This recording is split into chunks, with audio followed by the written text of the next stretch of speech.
Hey YouTube, Reese here for CeeManga, and this is the review of Naruto Chapter 597, The Secret of the Time-Space Jutsu.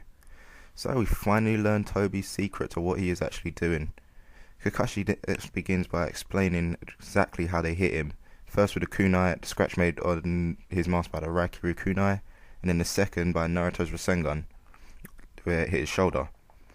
Both hits were made on parts where Naruto overlapped on Tobi. So basically, when he went for the hit, and on the scratch where his hand went through him, and then on a Rasengan where his actual whole body went through him.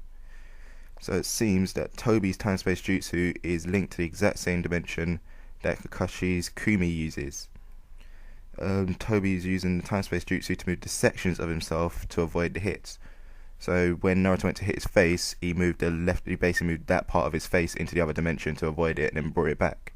The same with his actual whole half of his body, moved it to the other dimension, then moved it back.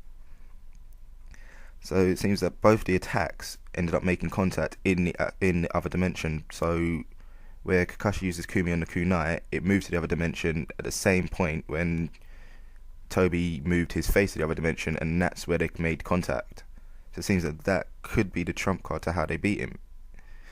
So then after all this explanation, Kakashi then asked Tobi, where did he get the eye? To which Tobi responded very cryptically with, he got it during the last war at the Kanabi Bridge, where Kakashi became the hero with the Sharingan. So that just raises a massive question of, who is Tobi? So what did he do? Did he take? Is he in fact Obito? Which quite a lot of us really do not want that to be, because that's just lazy writing. Or did he in fact take his eye, take the eye from Obito's corpse? We don't know yet. What kind of backs this up to make it even more cryptic is he then goes on to say that. He then goes on to say how no wish can come true. He actually wants to build a world where, heroes won't have to make pitiful excuses in front of graves. To which Kakashi then flashes back to all his time in front of Obito and Rin's graves, where he's always been promising them that what he thinks for the future, how he's sorry to them and everything. So in hearing this, Naruto obviously gets pissed because he always hopes for the future. He doesn't want there to be he never wants this happen, innit? He always wants there to be a future.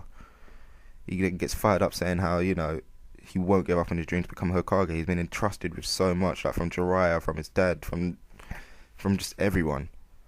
So Tobi then counters this with well, Naruto, what will happen if you fail? Everything you've been entrusted with just becomes nothing, really.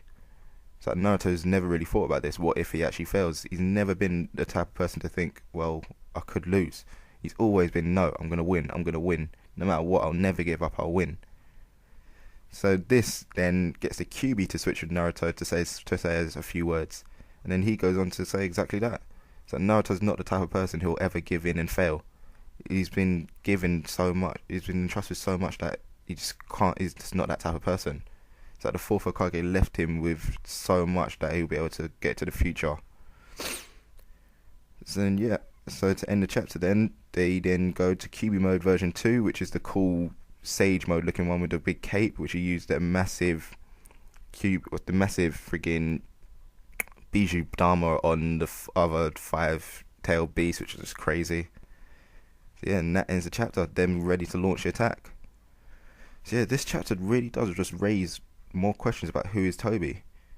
Hopefully it doesn't just go to all the big fan speculations where it's oh yeah, it's definitely Obito. I told you from ages ago it was Obito. It had to have been. I just hope it isn't that. It's is it that he actually took his eye? But again, it just doesn't make sense if he actually could take his eye, because Obito's whole right side of him was crushed underneath the rocks. So therefore, wouldn't his eye have been crushed as well? That's why he couldn't give any more to Kakashi. He knew he was gonna die. But yeah, either way, this chapter was just a really good chapter. Really, I really enjoyed it. So with that, I'm probably gonna give this chapter about a 8.5 actually. It's better than 8, but it's not a 9 standard yet. So yeah, it gets a good 8.5. That's what I'll give it. So yeah, guys, leave some comments. It's always nice to know what you think, especially on the whole Tobi Obito little factor. Me personally, obviously, you hear what I think. I really don't want it to be that, but maybe some of you do, and like to hear why. So yeah, guys, if you like the video, click like and check out the channel for more. Maybe subscribe. So see you on the next one.